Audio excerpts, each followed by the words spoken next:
Hoy tenemos el placer de conversar con una estratega global de marca y marketing que ha sabido unir el mundo del online y el offline, con puestos de relevancia en empresas como Adolfo Domínguez, uno de los buques insignia del textil español, o World Duty Free o Dufry, empresas que encontrarás todas sus tiendas en cualquier aeropuerto del mundo. También ha pasado como directora general de startups como Muroexe, empresa que ha conseguido vender más de 500.000 de zapatillas a través de sus canales digitales. Hoy viene a visitarnos y a darnos muchos aprendizajes Tasi Fernández. Muy buenos días, Tasi Fernández, ¿cómo estás? Muy bien, David, ¿y tú? Muy bien, oye, encantado de tenerte por aquí. La verdad es que es un placer contar con profesionales como tú, ¿vale? En este podcast que seguro que vamos a aprender muchísimo. De hecho, pues bueno, hoy tenemos unas temáticas bastante interesantes, ¿no? Aprovechando un poco tu experiencia profesional que ha pasado por empresas como Adolfo Domínguez, Duty Free y startups como Muroexe. Queremos justamente hablar, ¿no?, de esas diferencias un poco que hay entre el mundo más corporativo y el mundo de las startups, los pros y los contras y las diferencias que se aplican en las estrategias de marketing en cada una de esas empresas, ¿no? Para ti, ¿cuáles serían los pros y los contras de trabajar en una gran empresa frente a trabajar en una startup? Bueno, yo creo que la primera diferencia que todo el mundo debe saber que trabaja en estos medios es el tema de presupuestos y recursos. Evidentemente, cuando trabajas en una multinacional, el tema presupuesto y recursos siempre hay suficientes y hasta algunas veces de más. Yo diría que habría que cortar, pero en el caso de startups sabemos que a lo mejor son dos personas llevando toda la estrategia digital, branding, visual merchandising, etcétera. O sea que al final tocas muchas patas estando en startups. Segundo, en multinacional, la burocracia, los procesos ya establecidos para tomar una decisión o hacer algo innovador puede llevar meses. En una startup, pues vamos, al día siguiente lo estás haciendo si puedes implementarlo, ¿no? Y por supuesto está la parte de riesgo. En la multinacional el riesgo es mucho menor porque normalmente son marcas ya muy establecidas a nivel mercado y en startup, pues básicamente tienes que currártelo para crear la marca y posicionar una marca, ¿no? Entonces, creo que de los hitos, esos serían los tres, podríamos hablar de muchísimos, desde el proceso de selección, de cómo haces 20.000 cosas, ¿no? Pero a nivel marketing, creo que esos son los tres hitos más importantes a día de hoy. Claro, genial. O sea, digamos que en una startup siempre te vas a tener que ingeniar para intentar llegar a unos objetivos parecidos a los de las grandes corporaciones, pero normalmente con mucho menos presupuesto y mucho menos personal, ¿no? Entonces, Sí, por eso me gusta mucho hablar del mundo de startup y con gente del mundo de las startups y también por eso creo que también desde la agencia nos hemos especializado mucho en ese mundo, ¿no? Porque la agencia tradicional normalmente recomienda una serie de procesos, una serie de herramientas, una serie ujú, de inversiones que muchas veces las sí, startups no se pueden permitir, ¿vale? Y digamos que hay que adaptar cada estrategia a sí, cada momento de la empresa, ¿no? No es lo mismo, por ejemplo, desde el software de email marketing que necesitas cuando tienes suscriptores a cuando tienes bases de datos de 50.000, ¿no? O 100.000 o medio sí, millón de personas. claro. Justamente esos son los principales fallos que vemos muchas veces cuando empezamos a trabajar Mm, con startups. Y además, el haber probado muchas cosas, imagino, en tu carrera sobre las empresas, también te hace más competitiva cuando llegas a una gran corporación y puedes aplicar un poquito esa agilidad, ¿no?, que se sí, desarrolla en las startups, que normalmente les falta a las grandes corporaciones. Vemos mucho movimiento, ¿no?, de cómo las grandes empresas se quieren volver más, cada vez de forma más ágil, ¿no?, atomizando mucho más sí, los equipos para ser ágiles en la toma de las decisiones y poder competir contra el mundo de las startups, ¿no? Que al final todo este tipo de empresas que surgen sí, más pequeñas atacan muchas veces los nichos, pero se terminan convirtiendo rápidamente en unicornios porque sí. justamente las grandes empresas no han podido ser tan ágiles como son este tipo de empresas con este tamaño, ¿no? Y es por Sí, en eso efecto. que... Ujú. Ujú. ¿Qué No, perdón. estrategia, qué acción de las que un poco has empleado en startups, ¿vale? O gran corporación, empieza por donde quieras, crees que ha Ujú. sido más efectiva de todas las cosas un poquito que has probado? A ver, yo creo que, por ejemplo, te voy a dar un ejemplo de cada una. En multinacional, creo que las cosas que más tuvieron impacto fue el desarrollo del programa de loyalty en Duty Free. Nunca se había hecho y aparte que fue súper novedoso para la empresa en la que estaba, también conllevó una adquisición de clientes que ni siquiera nos planteábamos poder adquirir, ¿no? El poder hablar con el cliente directamente, el estar presente, el tener otra manera de comunicar, ofrecer valor a nuestro cliente, ¿no? Entonces, fue creo que uno de los grandes logros que tuve en su momento. Aquí, pues, a día de hoy sigue. Sí, o sea, sigue el programa, sí que ha funcionado bastante bien. Y bueno, en startups, puedo hablar por la que has mencionado antes, como otras que estoy viendo, con las que estoy trabajando ahora. Sencillamente yo creo que uno de los hitos súper importantes, y creo que la mayoría tiene que verlo, es lo del tema de la compensación del carbono. ¿Qué pasa con esto con marketing? La gente piensa que esto no está vinculado a marketing, pero está muy vinculado a marketing. Ujú, Sencillamente, marketing tiene que ser el guardián y el vigilante, por así decirlo, o el guerrero para estar ahí compensando lo máximo posible. ¿Qué pasa? Que también tiene que ver con el tema de recursos. Tú mientras menos recursos tienes, pues menos generas, ¿no? O sea, no necesitas 80.000 oficinas, ni empresas, ni etcétera, etcétera. Entonces, creo que las startups se venden muy mal en esa área y hay muchísima oportunidad en esto, ¿no? Entonces, justamente ahorita en una estoy trabajando en esto y está funcionando muy bien, está teniendo muchísima repercusión.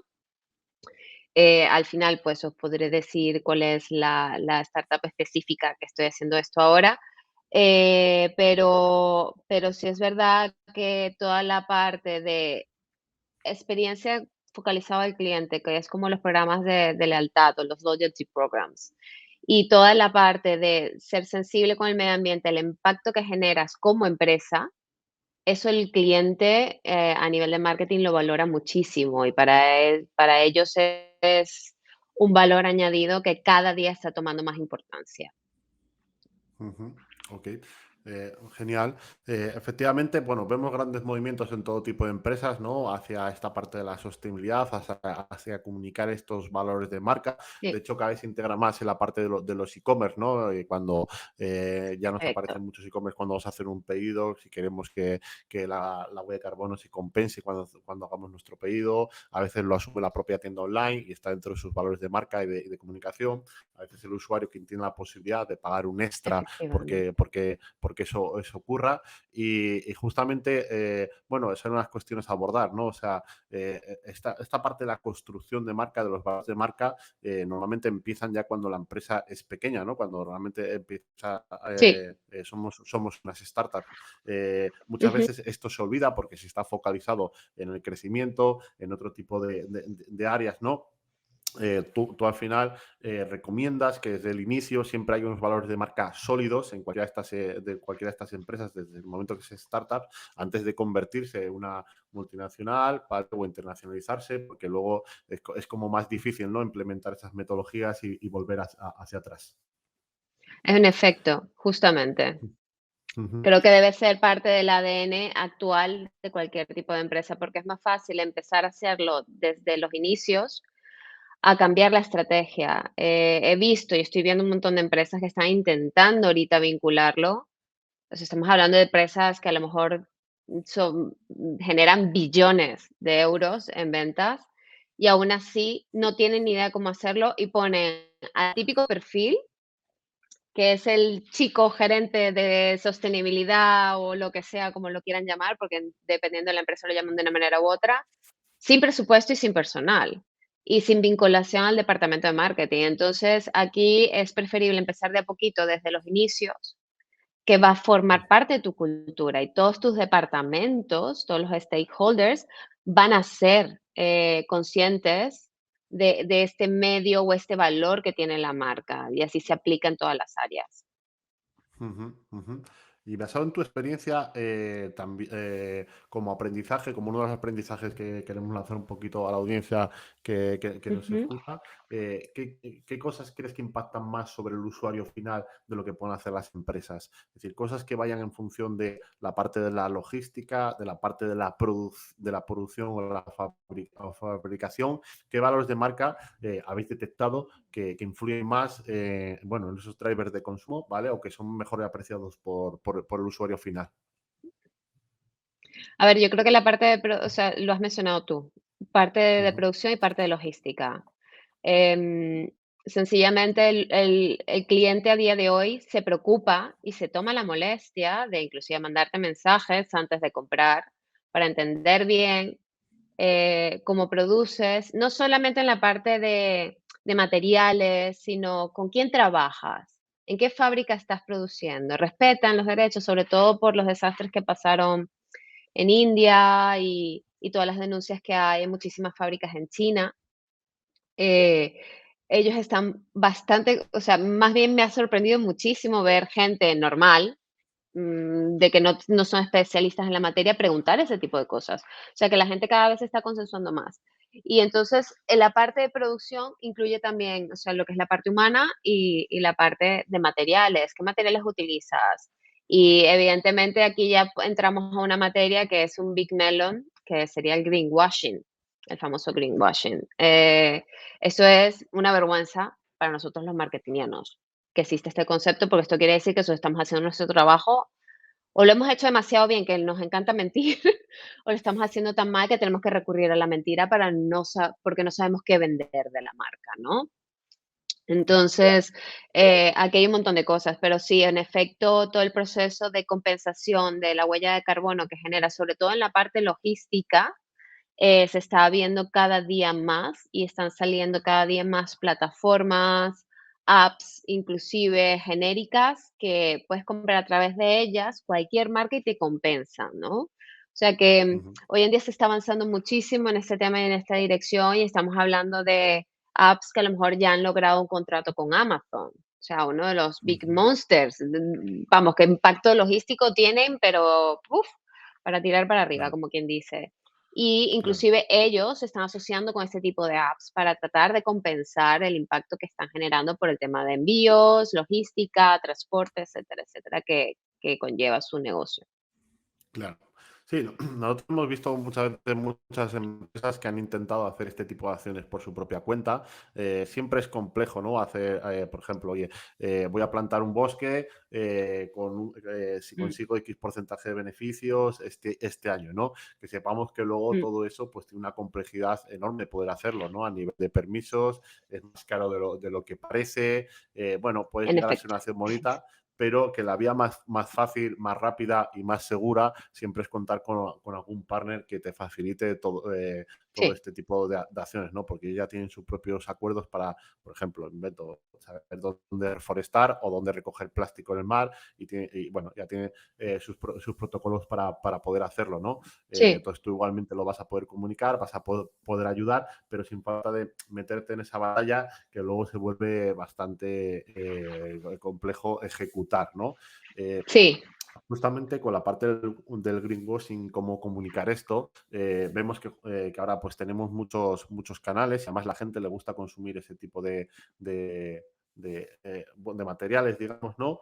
Es decir, desde el proceso de la fabricación, desde cómo enseñamos, cómo hacemos nuestro producto, cómo son nuestras fábricas por detrás, ¿no? Toda esa parte del backstage, cuando empleamos materiales de este tipo en campañas de TikTok o en los propios perfiles orgánicos de redes Ujú, como TikTok o como YouTube, vemos que realmente tiene mucha repercusión, ¿no? Entonces, animamos un poquito a las empresas, a los profesionales que graben un poco esos procesos. Que visitábamos hace mm. poco, por ejemplo, las fábricas de un cliente de joyería que tenemos y hemos descubierto el proceso tan artesanal que tiene todo ese producto, Qué ¿no? bonito. Eh, Mm, de, muchas veces no nos damos cuenta del trabajo que hay detrás de fabricar algo. Pensamos que todo se hace en masa se hace por grandes máquinas, se compra fuera, etcétera, ¿no? Entonces, claro, cuando yo voy a comprar un producto, sí, me explicas todo lo que hay por detrás, todos esos procesos artesanales, porque al final no nos vale con decir simplemente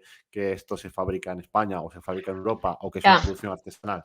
Si no lo mostramos, ¿vale? Ese tipo de mensajes ya están muy, muy vanidos, ¿no? Entonces, el grabarlo, que no cuesta, no se necesitan grandes medios para grabarlo, no.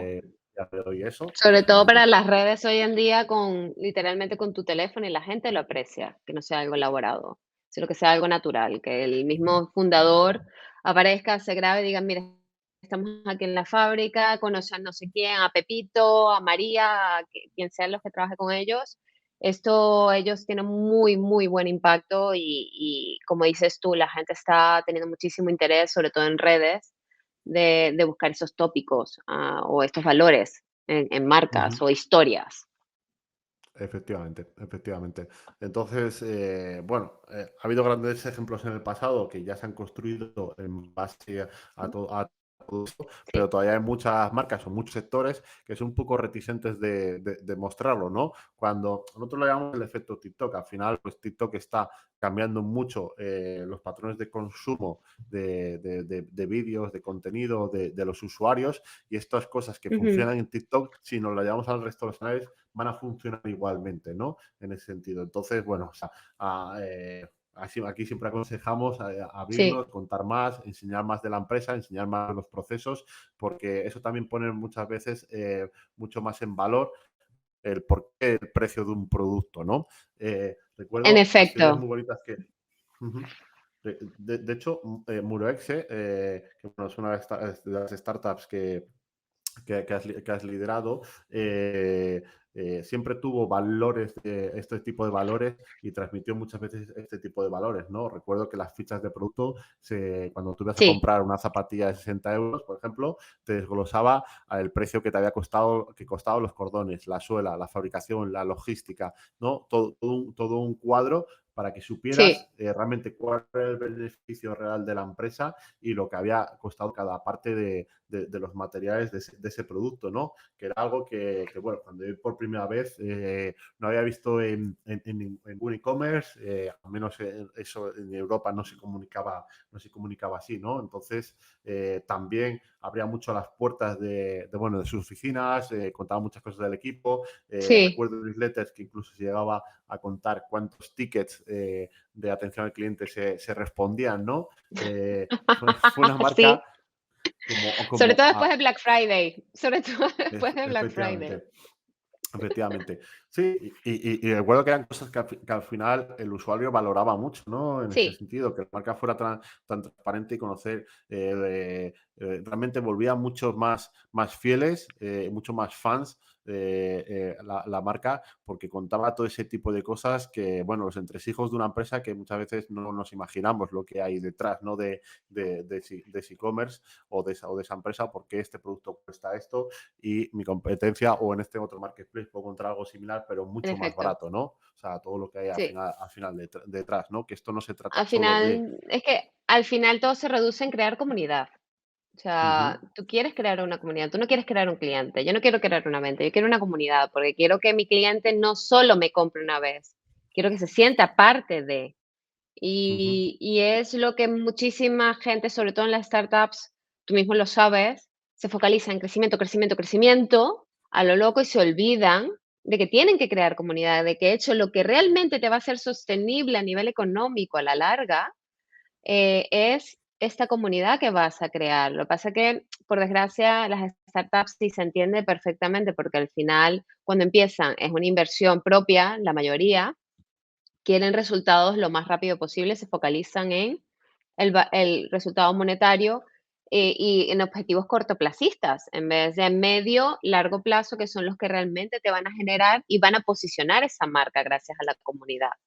ujú. Entonces, al final, pues es lo que estás diciendo, o sea, que la transparencia, el que yo te pueda contar por qué mi zapatilla cuesta lo que cuesta, el que te pueda decir a nivel de materiales, como sabemos, conocemos algunas marcas, por ejemplo, que utilizaban despedazaban la zapatilla y te explicaban a nivel de materiales de qué estaba hecho la suela, la plantilla, la parte superior.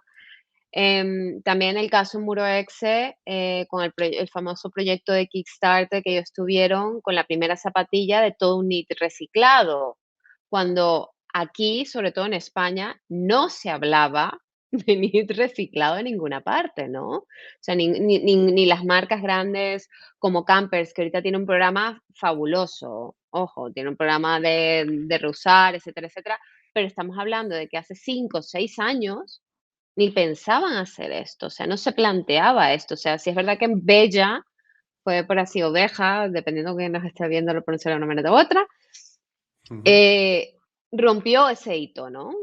Soy una marca de zapatillas y soy sostenible, o sea, mi proceso es sostenible.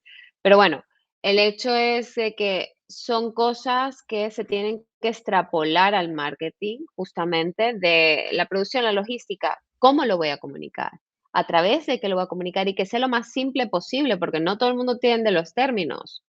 Yo ujú, qué sé, de material, bla, bla, bla. Pero si te cuento y te digo que esta zapatilla está hecha de maíz o de manzana, de piel de manzana, me lo vas a entender, ujú, ¿no? Entonces, ujú, creo que va por ahí mucho de parte de la gente de marketing, ponerse en la posición muchas veces del cliente, hacer estrategias, como dices tú, aprender de los grandes, un TikTok, de agencias como vosotros, que sois muy especializados, porque algunas veces uno piensa que uno puede hacer todo nada más por saber publicar, pero ujú, hay una estrategia atrás, que al fin y al cabo, como siempre dicen por ahí, encuentra tu propio unicornio, rodéate en una habitación donde tú seas el más tonto, porque eso quiere decir que estás haciendo algo bien.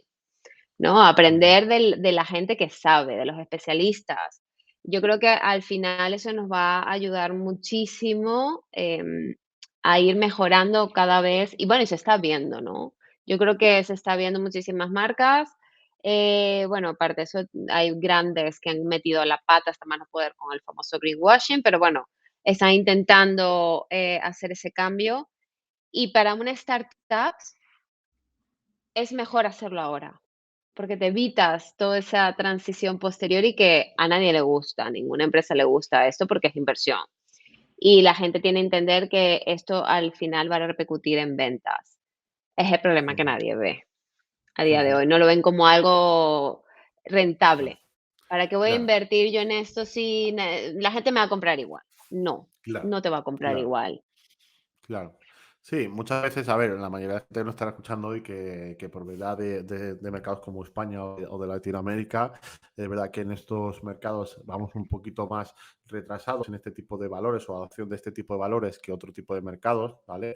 Nosotros lo notamos cuando vamos a Alemania, cuando vamos a Holanda, cuando vamos a países nórdicos, donde Sí, Asia, donde todo esto ya está mucho más adoptado y sí que mucha gente lo valora y no le importa, de hecho, llegar a pagar más por un producto que perfecto. sabe su proceso, que sabe que tiene, que, bueno, que tiene otro tipo de valores, ¿no? Aquí nos cuesta todavía, es decir, si vemos una chaqueta 5 o 10 euros más cara que se ha hecho con materiales reciclados frente a otra que no, cuesta todavía tomar ese tipo de decisiones. Lo hemos visto en e-commerce, donde, por ejemplo, simplemente puedes pagar 1 euro más porque el envío sea con cero Mm, impacto en la huella de carbono y casi nadie escoge esa opción, ¿vale? nadie Pero lo, cuando, sí, sí. nadie. Pero cuando esto lo pruebas en mercados más internacionales, ¿vale? Sí que hay una adopción más grande, ¿no? Pero esto no quiere decir que la gente no lo tenga en cuenta, simplemente que, bueno, no le interesa todavía pagar muchas veces más, ¿vale? No le da tanto Por valor esos como para valores. el hecho de pagar más. Sí, de hecho, hubo una encuesta el el año pasado, a finales del año pasado, estuve trabajando con una chica del IE Ujú, y tenía un proyectazo de marcas sostenibles, etcétera, etcétera. Entonces, con ella hicimos una serie de encuestas en Madrid solamente, y todo el mundo: ujú, "Sí, sí, sí, materiales reciclados, en branding, no sé qué, tal". Cuando llegábamos a la pregunta y poníamos ejemplos específicos con fotografías de: "¿Pagarías más o te importaría pagar 10 euros más porque el proceso, sí es verdad que a día de hoy no está tan automatizado a nivel de producción como para ser igual de económico que el que ya conocemos todos. Ahí la gente ya me decía que no. O Ujú, sea, te digo que más del 60% de las personas entrevistadas, encuestadas, no querían pagar más. Entonces, a nivel nosotros creo que es lo que dices tú, que a nivel cultural todavía no estamos ahí. En un Suiza, un Suecia, un Noruega, un Finlandia, etcétera, etcétera, un Holanda, sí es verdad que tiene esta mentalidad y de hecho las tiendas de segunda mano también están teniendo mucho boom, en estos países. Así que ellos tienen esa conciencia más desarrollada en la parte de sostenibilidad y que no me importa pagar un poco más porque es igual de bueno y no estoy generando ningún impacto negativo en el medio ambiente. Pero bueno, llegaremos ahí. Yo creo que está empezando a haber gente en España que le está empezando a dar importancia, a todo esto. Sí es verdad que, me he sorprendido en algunas conversaciones que he tenido de que la gente me dice: "Oye, pero, ¿y no trabajáis también con fundaciones con respecto a los derechos humanos?". O sea, la gente también quiere que todo sea el mismo pack, porque creo que también el tema sostenibilidad llega a un punto que está tan trillado, que lo escuchas por todos lados, pero nadie sabe de qué estás hablando. Sí, sostenibilidad, pero ujú, ¿qué quiere decir eso? ¿Qué estás haciendo tú, no?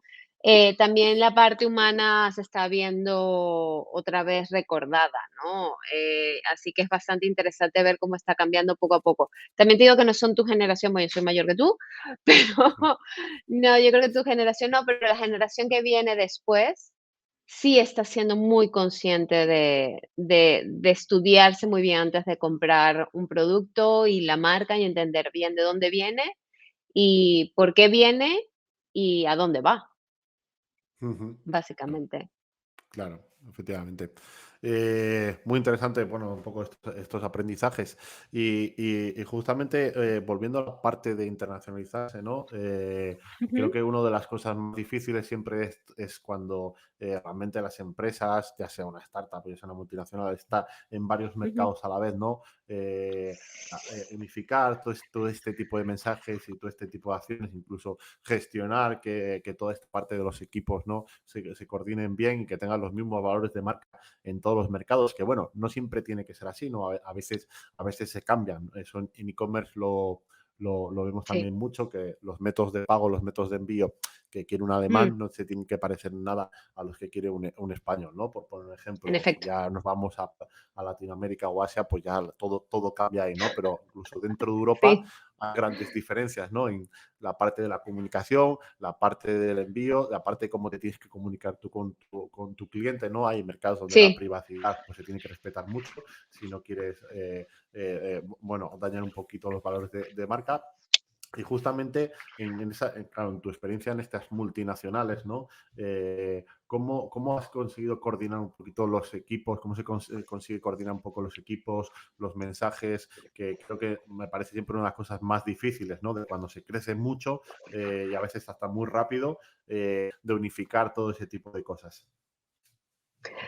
A ver, en multinacional, pues, lo que hacíamos era, como bien sabes, o sea, son calendarios umbrella, que es lo que decimos nosotros, calendarios paraguas, que tú tienes Ujú, ahí el concepto inicial. Ahora, lo que pasa es verdad que en multinacional, cuando creces tan rápido, te olvidas del cliente, muchas veces, ¿no? Entonces, ujú, creo que lo esencial para todo esto es mantenerte muy pegado y muy cerca de la operación. Es ujú, decir, eh, la tienda que está en Brasil, la tienda que está en Argentina, la tienda que está en Miami o lo que sea, tienes que estar constantemente entendiendo qué está pasando con ellos, cuáles son sus necesidades, hablar mucho con las operaciones.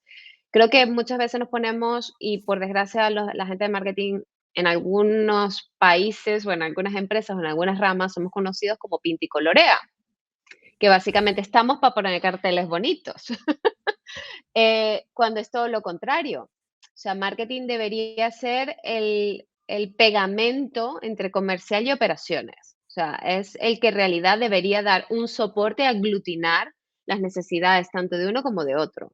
En multinacionales tienes la pequeña operación que necesita, pues, comunicar a sus clientes porque hay algo en específico en ese país que se compra más, O, por ejemplo, en travel retail, alguna regulación específica de ese aeropuerto, pero no quieres perder la venta. Entonces, ¿qué haces? Recurrir a una persona de marketing para que le dé una vuelta y con la ayuda del equipo local de la operación, tú logras crear ese mensaje, ¿no? Entonces, al final no es un trabajo aislado de un departamento y que ellos se lo inventen, no, es un trabajo de equipo, es un trabajo de entender necesidades de clientes, mercados, perfiles. No es lo mismo el perfil de Madrid que viene o que compra aquí en Madrid al perfil que te compra en Cádiz o en Alicante. O sea, o en Galicia. No es el mismo perfil de ni de profesional, ni de persona, ni nada por el estilo. Por ejemplo, siempre es conocido en Madrid, siempre es muy rollo business, o sea, porque es el centro, o sea, lo que Madrid y Barcelona son muy business. Ahorita Barcelona sí es verdad que está un poquito más compartido en la parte turística Ujú. internacional, pero, por ejemplo, ese tipo de cosas. Galicia, la mayoría, excepto Santiago, por la ruta de Santiago, el resto es gente local y gente local mayor. Entonces tú tienes que ir viendo, tomando en consideraciones todos estos KPIs o todos estos datos que Ujú. solamente, y es muy normal, te lo da es una operación, te lo da la persona que está atendiendo, la persona que está en la caja. Son los que te dan este feedback para tú poder mejorar tu estrategia. Pues nosotros somos los guardianes de la estrategia y de los valores de la marca, pero cómo lo comunicamos no podemos hacerlo solos. O sea, eso siempre tiene que ser una ayuda de abrir las orejas, abrir la mente y ponerte a escuchar a los que están de cara al cliente, porque justamente muchas veces con el e-commerce perdemos estas cosas, ¿no? Y es difícil mantener a ese cliente o entender qué necesita, ¿no? Entonces, parte de las estrategias que se hizo en Muroexe, como bien sabes, eran muchos cuestionarios, preguntar antes de lanzar una colección qué colores querían, qué materiales buscaban, qué tipo de zapatilla necesitaban. Tú necesitas entender qué es lo que quiere y lo que necesita el cliente, ¿no? Y por desgracia muchas marcas, sobre todo las multinacionales, que era lo que estábamos hablando, lo pierden y no entienden. Entonces, o tienes la ventaja de tener un retailer dentro de tu multinacional que te ayude a obtener ese feedback, o si eres 100% una multinacional digital, como que hay muchísimas, tienes que estar en constante contacto de ver cómo hablas con ese cliente para tampoco no atiborrarlo y que diga, estoy cansado de rellenarte encuestas, pero que sí se sienta parte de esa comunidad y que él está añadiendo ese valor y que tú le estás dando lo que él necesita. Estás satisfaciendo una necesidad que tiene él como cliente que ama tu marca, por ser tu marca, Ujú. ¿no? Entonces, creo que es una estrategia bastante compleja. em, Ujú. no todo el mundo la acierta a la primera. De hecho, por eso es que el famoso en digital siempre testa A y B, porque siempre estás en esto, viendo el baremo de acuerdo a lo que quiere tu cliente y cómo lo quiere tu cliente, ¿no? Entonces, creo que es parte de las ventajas que nunca va a tener una multinacional, que sí tiene una startup, que no les importa meter las manos en el lodo. O sea, Ujú. a intentarlo, vamos a hablar, vamos a ser cercanos, voy a contarle mi vida dentro de la oficina. Tratan de ser mucho más transparentes que en una multinacional que la parte, yo creo que lo que los mata es la parte burocrática, siendo honestamente, porque hay que pedir permiso al TICTO, al tacto, al otro, el famoso stakeholder, que en realidad no tiene nada que ver con el proyecto, pero puede hacer que se te caiga el proyecto. Em, entonces, al final no se logran muchísimos proyectos. Yo me recuerdo que estaba en multinacional, teníamos 28.000 ideas, de las cuales creo que, sin exagerarte, 20 proyectos, de los cuales nada más se ejecutaron 2. Pero Ujú. era por el tema de burocracia, no lo sé, vamos a ver, es que ahora las otras prioridades. Entonces, al final se pierde mucho de vista el foco que debería ser el cliente. Ujú. Claro, claro, fenómeno.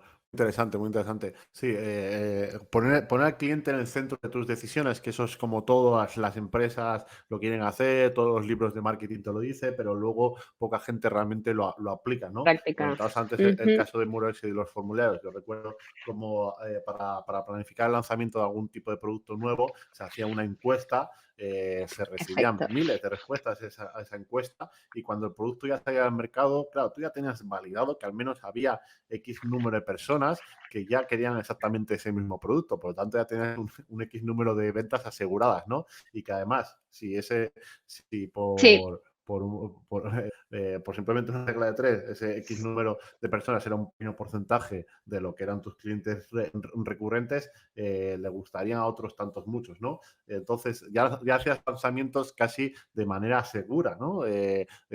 Por muy buen equipo al final que tengas de diseño de producto, de marketing, de comunicación, da igual tu empresa que seas, si tú preguntas al sí, usuario y escuchas más al usuario, analizas también más los datos del usuario, ¿no? Aquí la importancia del análisis, o sea, sobre todo cuando nos estamos moviendo en el entorno digital y aunque tengamos retail, aunque tengamos tiendas físicas, hoy en día todo se puede fusionar, ¿no? Los proyectos sí. que hacen justamente esa fusión entre el on y el off, ¿no? Es decir, oye, que lo que esté pasando en las tiendas físicas lo empecemos a recoger de manera digital para que podamos tener esos datos a la hora de trabajar. Es decir, yo sé si alguien me ha comprado en la tienda de Gran Vía de Madrid y 3 meses más tarde me termina comprando online, ¿no? Es decir, el primer impacto, el descubrimiento de En marca se efecto. hizo cuando estaba de turismo ahí, pero luego volví a su país y me hizo otra compra.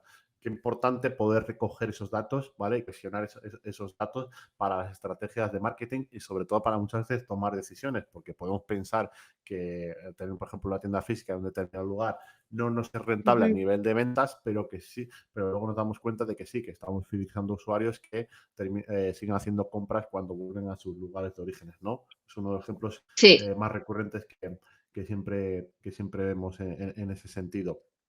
Si tuvieras que decidir o apostar por alguna estrategia, da igual si el on y el off, ¿vale? Si quieres en el marketing digital, si quieres en el marketing físico, Vale.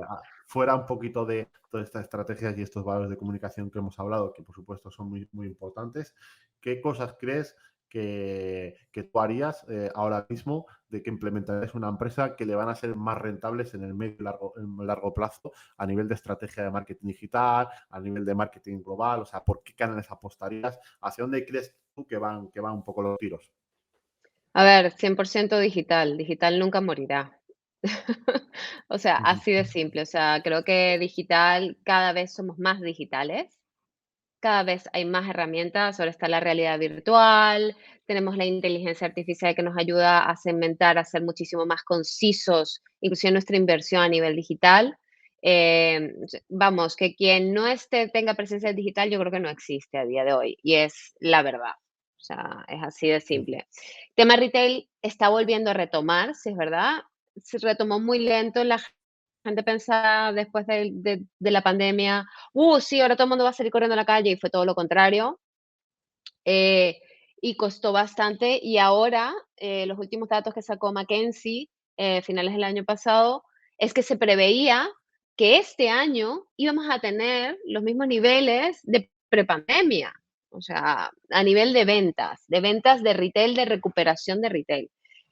Creo que está muy bien, pero es lo que dices tú, creo que va a haber mucha venta cruzada, muchísima venta cruzada. Entonces, yo creo que a nivel de estrategia tienes que tener las 2, quieras o Ujú. quieras, si tienes la oportunidad de tener retail, si no tienes la oportunidad de tener retail 100% digital, apuesta por plataformas más novedosas.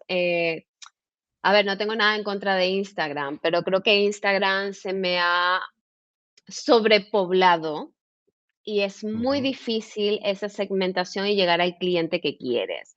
O sea, yo creo que Instagram se ha vuelto, en mi percepción, como eh, una plataforma para hacer branding, tener presencia en el mercado, pero no para llegar 100% a tu cliente final. Yo creo que hay ahorita plataformas como TikTok, YouTube, la gente está empezando a tirar mucho más por ese tipo de plataformas. em, Donde ya buscan más cercanía, ¿no? Instagram es que el sweep up, sweep up, o sea, la gente, he visto hasta gente en el metro dándole así en Instagram, entonces al final no estás viendo, entonces tú dices, ay, sí, he tenido 80.000 views, pero ¿realmente lo han visto o es que estaban haciendo así y ha pasado y Instagram te lo ha contado, ¿no? En cambio, normalmente Ujú. con TikTok sí tienes métricas mucho más, por así decirlo, fehacientes, ¿no? A día de hoy. Entonces, 100% digital, Pay media siempre ha sido uno de los reinos. Lo que pasa es que sí es verdad que necesitas a alguien especializado que te asesore dependiendo de tu marca, tu nicho, dónde deberías estar, cómo deberías estar y cómo debería ser tu estrategia, ¿no? Con la segmentación, gustos, intereses, bueno, tú lo sabes mejor que nadie, mejor que yo, de hecho. Yo lo aprendí aquí, a la gente que no lo sepa, yo lo aprendí de David, todas estas cosas, ¿no? En el pasado. Entonces, em, 100% la parte digital, la parte de retail, si tienes la oportunidad de tenerla en tu marca, debería estar cruzada con la digital. Yo creo Ujú, que no pueden estar una separada de la otra, tienen que estar vinculadas. Desde, imagínate en la, no sé, en Black Friday, en compras de Navidad, Reyes, que la tienda está a rebosar, no te entra más gente, no tienes capacidad humana para responder a todos los pedidos. Muchísimas tiendas lo que estaban empezando a hacer es el famoso iPad, donde estás viendo ahí el producto, pero lo puedes adquirir. Y tienes la ujú, opción de recogerlo en esa tienda o te llega directamente a tu casa. Entonces, inclusive, la parte digital e-commerce está siendo de servicio para esos momentos donde es imposible tener capacidad humana para responder a la demanda que estás teniendo con los clientes, ¿no? Pero sin perder ese detalle de he ido a la tienda, he palpado el producto, lo he visto, me gusta o lo que fuera, ¿no? Entonces, ujú, hay muchísima gente que está empezando a hacer esto como una especie de lo que llaman el e-retailtainment, dependiendo sobre todo en las multinacionales les encanta esta palabrota, ¿eh? sí, Que es básicamente, extrapolar la parte digital como un componente de la tienda, o sea, no tiene que estar por separado. El e-commerce sí, pero el e-commerce me puede ser de soporte, pero la parte digital tiene que estar 100% vinculado a la tienda. Tendemos también pensar, yo era de las primeras hace muchísimos años que me decían digital y yo decía: "Ay, anuncios en Internet", y digital es muchísimo más, o sea, es todo hoy en día, nosotros no tenemos idea que vivimos rodeados de un mundo digital. ujú, Bueno, de hecho, hay gente que depende su felicidad del mundo digital, o sea, que hemos llegado a ese extremo, la adicción que tenemos. Entonces, ujú, creo que hay que saberlo manejar con gente que tenga este conocimiento y tenga esta capacidad para hacer nosotros más asertivos al momento de implementar ese tipo de estrategias y no sobresaturar ni el mercado ni pasar desapercibido porque no lo has hecho bien. Entonces, ujú. creo que hay un balance bastante interesante. Así que por mí, las 2 tienen que vivir y tienen que llegar al punto que se tienen que unir como una misma estrategia. Ya no habría que diferenciar off de on, sino, por Ujú. ejemplo, cuando vas a una tienda, poder tener esta capacidad de poder vivir la marca en estas 2 o en estos 2 canales que se conocen Claro, actualmente. claro. Totalmente de acuerdo, totalmente de acuerdo. Esa unicanalidad, ¿no? Que al final también es otra de las palabras más de moda desde Efectivamente. hace tiempo Sí. en, en el marketing. Pero bueno, siempre hay que aplicarlo. No nos quedemos en la teoría, hay que intentar aplicarlo. Hoy en día lo tenemos más fácil que nunca. Depende mucho también de qué plataforma de e-commerce estemos utilizando, Sí. qué TPU estemos utilizando en nuestras tiendas, etcétera. Pero bueno, te lo tenemos más fácil que nunca para recoger ese tipo de datos Mm. y la verdad es que vemos todavía como muchas, no solo startups, sino grandes cadenas están perdiendo mucha de esa data que es fundamental, ¿no? Para perfilar al usuario Sí. y que además lo que pasa en el off nos va a ayudar a segmentar mejor nuestras campañas digitales, ¿eh? Y por tanto rentabilizarlo todo mucho más. Así que, por favor, poner mucha atención a todos los que nos estéis escuchando en ese tipo de extracciones, ¿vale? De recoger datos y hacer ese tipo de implementaciones que ya no es como antes, ya no necesitamos que nadie nos rellene un cuestionario físicamente con lápiz y boli, hay muchas maneras de poder hacerlo, Sí. ¿no? Oye, pues Tessy, sin quererlo hemos superado ya los 40 minutos, ¿vale? De Vaya. charla. La, la verdad es que nos quedaremos horas hablando contigo porque, claro, alguien con tu trayectoria y tu experiencia, pues siempre tiene muchas cosas que aportar. Intentaremos hacer un resumen de todos los grandes insights que nos has dado, que creo que van a ser de mucho valor para quien nos escuche, para las marcas, para las empresas. Lo bueno es que hemos tocado consejos desde startups hasta grandes multinacionales, ¿vale? ¿Dónde te podemos encontrar online si alguien te quiere buscar y conocer algo más sobre ti? Pues, la forma más fácil es a través de LinkedIn. En LinkedIn Ujú, podéis conseguir mi perfil, o también si queréis contactarme a través de mi web, tfmarketing.eu. Algunas empresas me están contactando a través de ahí para pedir consejos, servicios. No os asustéis porque preguntéis, no voy a decir nada, no voy a cobrar nada. Entonces, no pasa nada. O sea que al final estamos aquí es para ayudar y para ujú. servir en lo que se pueda. Ujú, ujú. Yo no me lo pensaría si estuviera en la tesitura de algunas de las cosas que hemos hablado, de contar con Tasi, ¿vale? De contar con esos consejos. Así que bueno, os invito un poco a contactar con ella y espero que podamos volver a tener una charla porque no hay muchos temas que nos han quedado por hablar, pero bueno, realmente no queríamos hacerlo demasiado extenso. Así que muchas gracias por la visita y por tus consejos. A ti, David, muchísimas gracias y gracias a todos.